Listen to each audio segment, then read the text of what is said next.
What if I told you that the life you're living right now, the way you feel when you wake up, the people around you, the amount of money in your bank, even the kind of day you're having, is all a reflection of your thoughts? Not just wishful ideas or positive affirmations, but the quiet, repetitive, deep-seated thoughts that circle your mind day in and day out. Imagine if changing those thoughts could rewrite your story, transform fear into confidence, lack into abundance, and chaos into peace. Hello, I am Bharat, and welcome to Audiofybooks, where you will find excellent audio summaries of books in a very easy and interesting way. If you want to learn from new books, do subscribe to the channel. Let's get started with today's book. James Allen explains that the mind is like a garden. You can choose to cultivate it, plant flowers, and pull weeds. Or you can leave it alone and let it become overrun with thorns. But either way, something will grow. Your job, then, is to become the conscious gardener. It's not about forcing fake positivity. It's about realizing that the small, invisible seeds you plant today will grow into your reality tomorrow.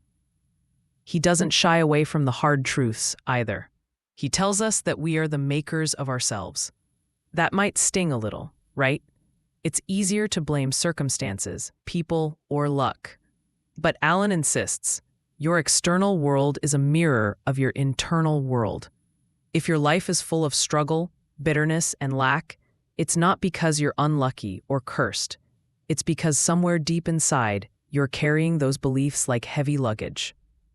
James Allen explains that the mind is like a garden. You can choose to cultivate it, plant flowers, and pull weeds. Or you can leave it alone and let it become overrun with thorns. But either way, something will grow. Your job, then, is to become the conscious gardener. It's not about forcing fake positivity. It's about realizing that the small, invisible seeds you plant today will grow into your reality tomorrow. He doesn't shy away from the hard truths either. He tells us that we are the makers of ourselves. That might sting a little, right? It's easier to blame circumstances, people, or luck. But Allen insists, your external world is a mirror of your internal world. If your life is full of struggle, bitterness, and lack, it's not because you're unlucky or cursed. It's because somewhere deep inside, you're carrying those beliefs like heavy luggage. This might sound harsh, but there's freedom in this idea. If you are the creator of your experience, then you also have the power to change it.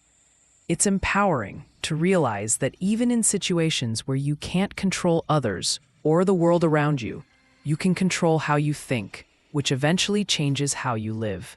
Take, for example, someone who constantly believes they'll never succeed. They might start with a small fear, like doubting if they're good enough. That thought becomes a habit. Soon, they're turning down opportunities, procrastinating, settling. The world reflects that belief right back to them. But shift that thought just slightly, and new doors begin to open. It doesn't mean life becomes perfect overnight, but it means you're steering the wheel, not drifting aimlessly. Allen also touches on the idea that suffering isn't punishment, it's a signal. When you're constantly frustrated or angry, your thoughts are out of alignment. It's like emotional feedback from the universe, nudging you to reassess. What are you thinking? What are you believing about yourself, about life, about others? Shift that, and the suffering often fades away, not instantly, but surely.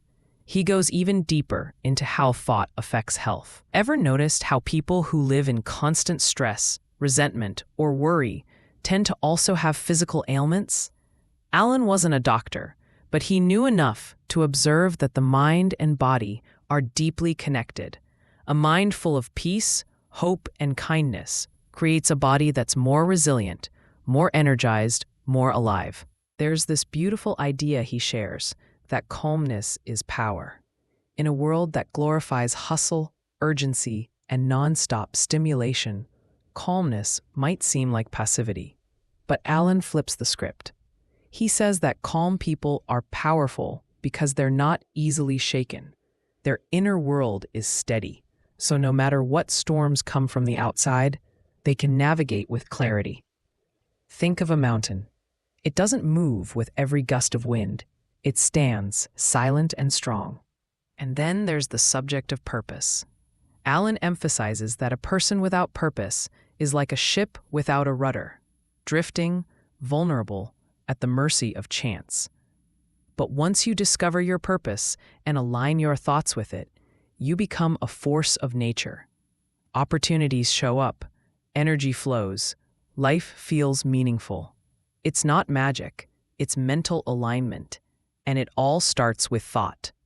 Here's where this book really hits home. It doesn't ask you to be perfect. It doesn't even ask you to suppress negativity. It just asks you to be aware, to pay attention, because every day you're planting thoughts like seeds, whether you mean to or not. And what you feed grows. The more you think thoughts of courage, peace, and gratitude, the more those become your experience. Now imagine a student struggling with studies, always thinking they're not smart enough. That thought becomes reality. They stop trying, they fear exams, they compare themselves constantly. But what if that same student begins thinking, I'm capable of learning. I just haven't found the right method yet. That small change can open up a whole new world of action. Asking for help, trying new techniques, building confidence step by step. Entrepreneurs, too, often wrestle with fear and uncertainty. Alan's message is clear. Don't let fear take root, because if it does, it will quietly choke out your creativity and drive. Instead, nourish thoughts of perseverance, boldness, and value. Your business can only rise as high as your mindset. This book isn't just for the ambitious. It's for the everyday dreamer, the tired parent, the overworked employee, the anxious teen. It reminds all of us that we are far more powerful than we think. But that power doesn't come from what we do. It comes from what we believe, deeply and repeatedly. Toward the end, Alan writes something that feels almost like a gentle promise, that peace, happiness, and success are not random blessings, but the result of harmonious thinking. Align your thoughts with truth, love, and integrity, and life will rise to meet you.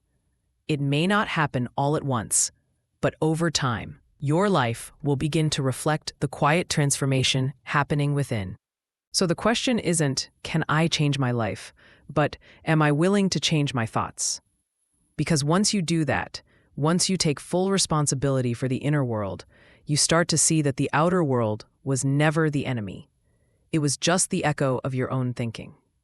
Let this be your reminder. You don't have to control everything.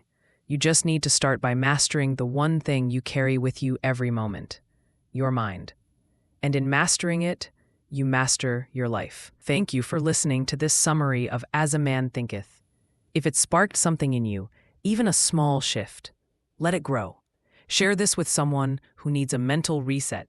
And don't forget to subscribe to Audiofybooks for more transformative book summaries. Until next time, think good thoughts, and a good life will follow.